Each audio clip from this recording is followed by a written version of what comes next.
Welcome to the Key to All Things Real Estate podcast, your top source for everything you need to know about the Tennessee real estate market. I'm Krystal Gray, your host and Nashville-based super realtor, and I'm excited to have you with us today. Each week, I sit down with real estate professionals, industry experts, and people just like you to explore the latest trends, share valuable insights, and offer practical tips to help you buy, sell, and invest with confidence.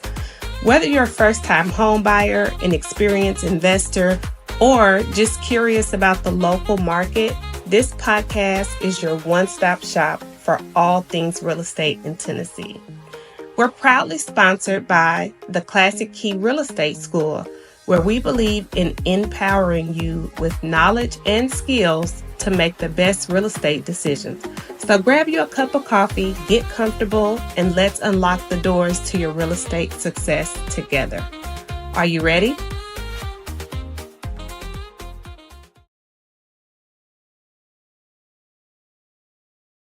Hey guys, welcome to the Key to All Things Real Estate podcast. I am your host today, Miss Krystal Gray, and we have a very special guest with us today.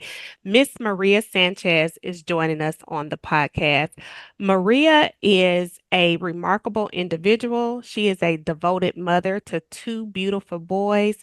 But she's also a seasoned Navy veteran with over 15 years experience in helping people buy and sell real estate. She has a true passion for helping her clients find their dream homes. And not only is she committed to her community, so without further ado, we welcome you, Miss Maria Sanchez. Thank you so much for joining me today. So you are the president for... I'm the president for VA Rep, which is Veterans Association of Real Estate Professionals. But I was part of the board of NAREP, which is... well, got you. Okay, well, awesome. You are still committed to the community either which way. So we appreciate your service for that. So we're just going to kind of get right into things today, Maria. One of the things that I have been asking guests as they come on the show, what is one of the main reasons what drew you to real estate initially? I was actually really young. I believe I was about 21, 22, can't remember, but I knew that owning a home was very important. You know, my family rented a lot, and finally towards the end, they purchased a home, and I knew how important it was for them, especially as immigrants. And just that feeling of when I saw my mother get her keys, it was just a happy moment and memorable that I also wanted to do the same for other families. So I decided to purchase my own home when I was 21, 22, and I decided to learn all about real estate and also get my license as well. Oh so I my did that. gosh. I got my license and I've got my own property so I could learn from my own experience and also help other families and make their homeownership dream come true as well. And I just love that. That is so awesome. And I have a similar story to yours, to how I got into real estate as well. I was very, very young as well, but that was actually the same way that it happened for me. I wound up being my own agent in my transaction and purchasing my first home. So awesome. I kind of really relate to that. So what is something that you really enjoy about working in the Tennessee real estate market? I think in general, just working as a realtor is being a home matchmaker, right? It's the smiles I see, how happy they are when you're giving them a service and they don't know anything about it. And I educate them and the steps that need to be taken. And also, as a matter of fact, I got a call today from one of my customers, and she goes, you know what, I just really want to thank you for keeping in touch with me. You know, life happens and you kept in touch with me, and now I'm buying a home. And it's really important that you keep in touch with your clients. And I love that you did, and that we have a relationship. And that's what I enjoy. And I love working as a realtor. Yeah, I think sometimes people may not really understand that, yes, we're in the real estate business, which you would think, okay, we're just into buying and selling homes. But in reality, these are relationships that we're creating. These are relationships that we should build on. And your relationship should not end with your client at the closing table, right? So just like any relationship, you have to nurture it. So it's the same in dealing with real estate. So yeah, I can really appreciate that you said that. So what is something that you do to kind of maintain your relationships with your clients long term? One of the things is that I always, not only are they my customers, clients, but I also build a friendship with them. It's a rapport that you build with them. So it's such a big move that they're making that it's emotional. So I tend to build relationship with them where it's long lasting. I keep in touch with them, and I think not only is it important to have a friend relationship with them, but also it helps your business when you keep a relationship with them because that's how you get referrals, and they're not just a number to you. So that's how I keep my relationships with my customers slash Gotcha. clients. Yeah, yeah.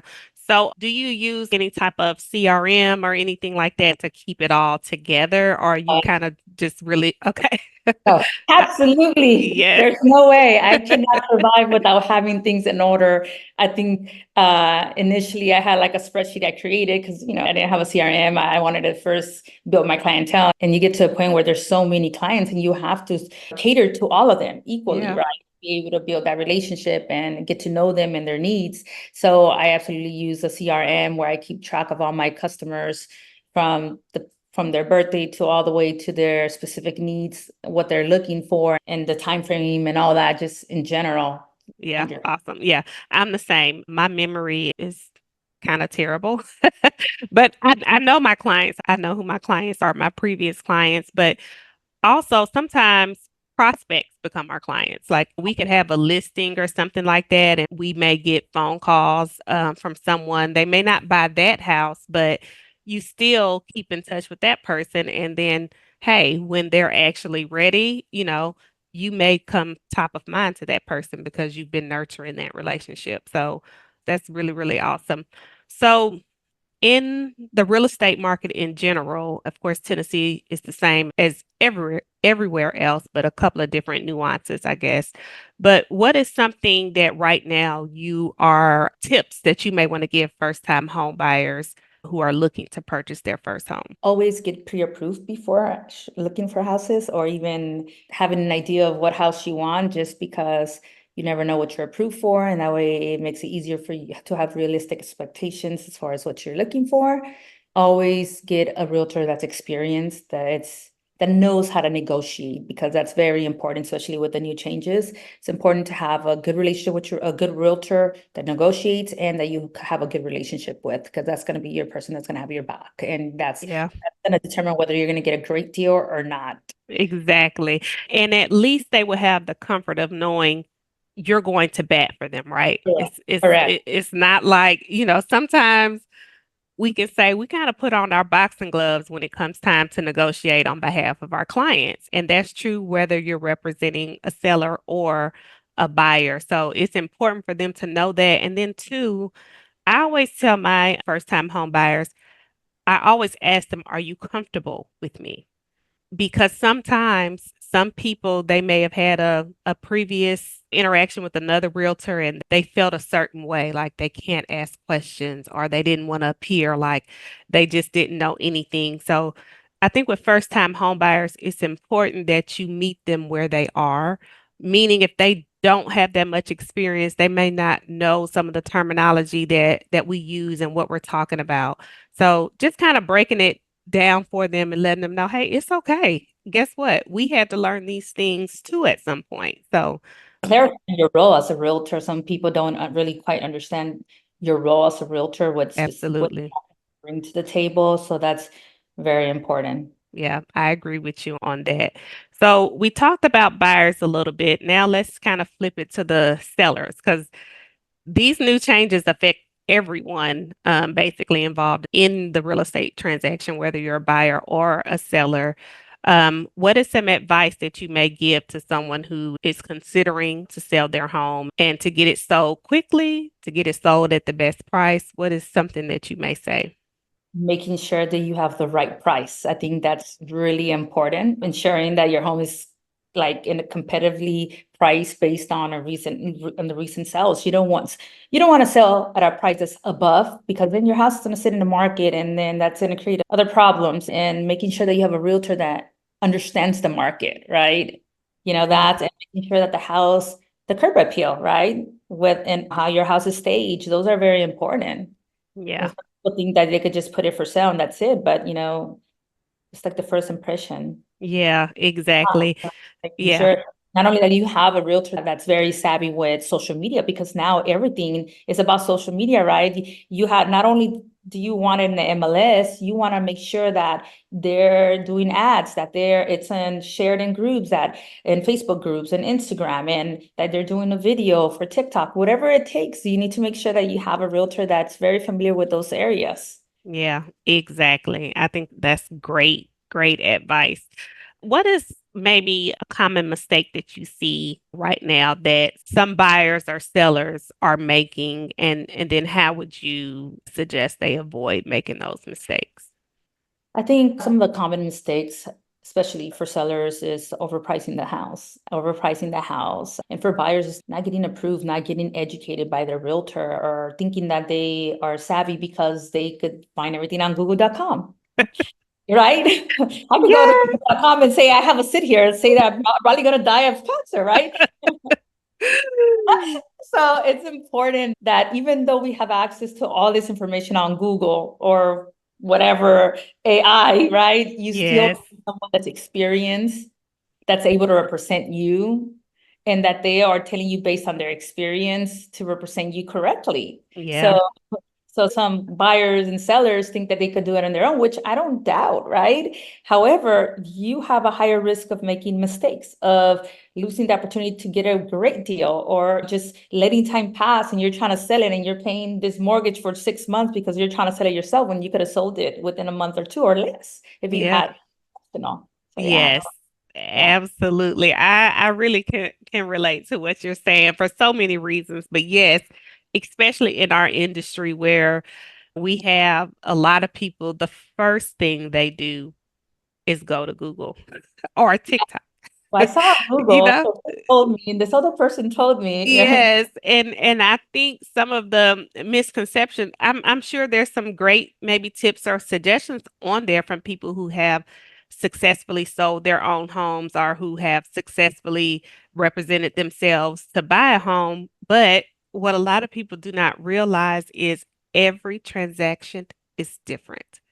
And I have been doing this close to 20 years, and every transaction is different. It may be similar, but then there might be a little something else that happens like, oh, okay.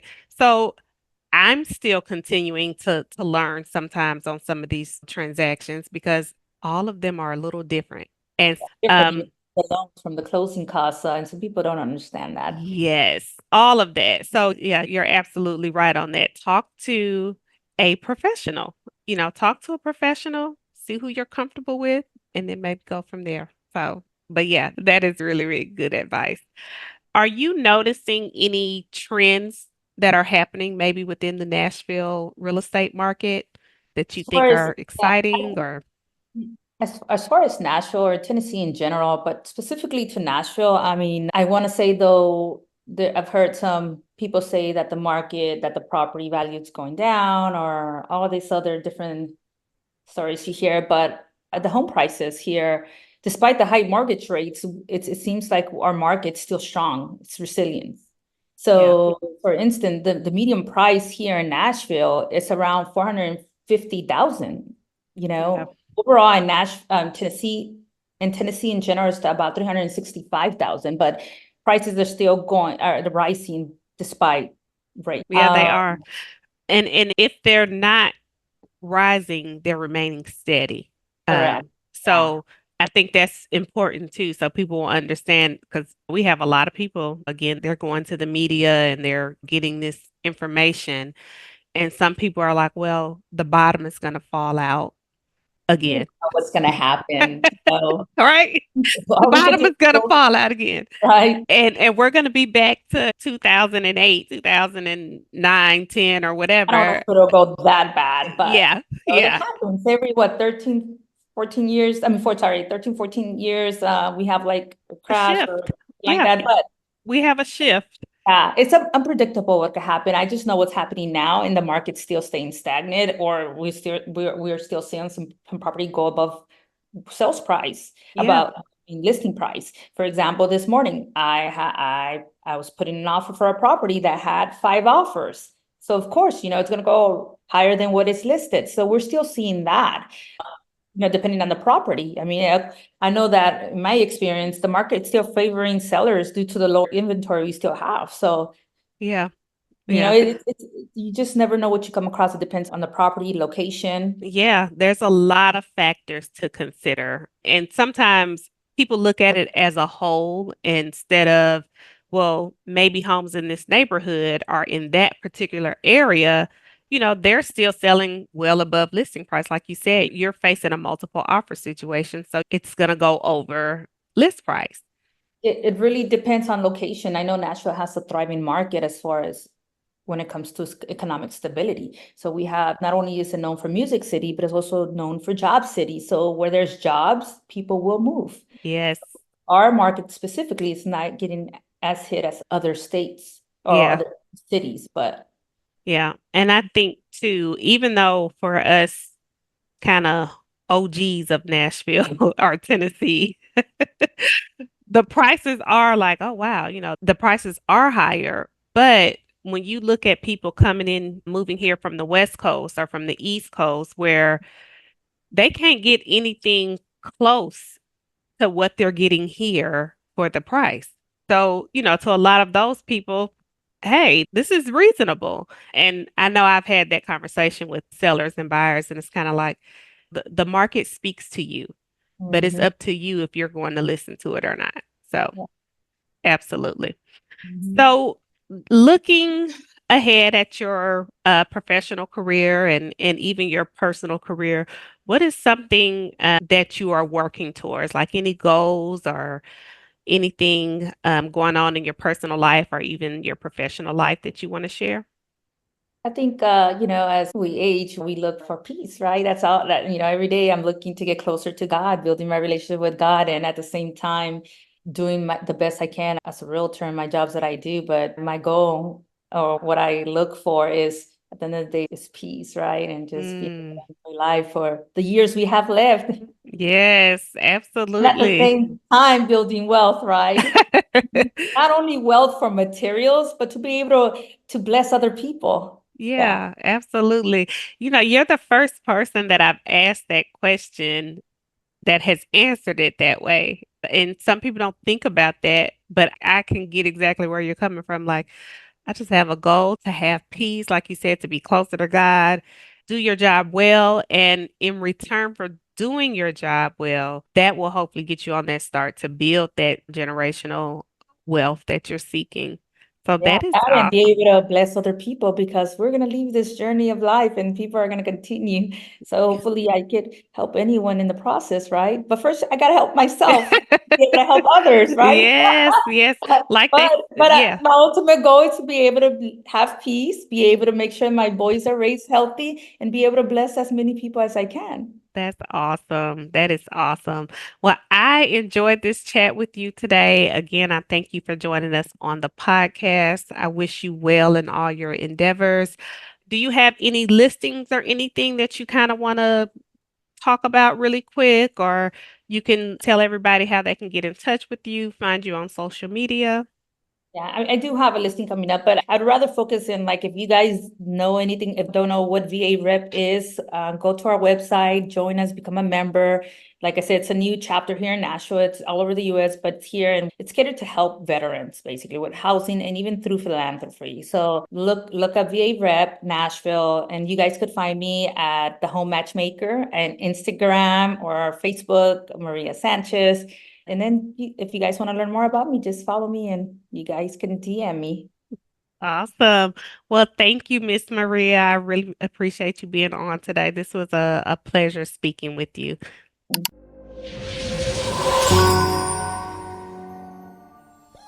That's a wrap for this episode of the Key to All Things Real Estate podcast.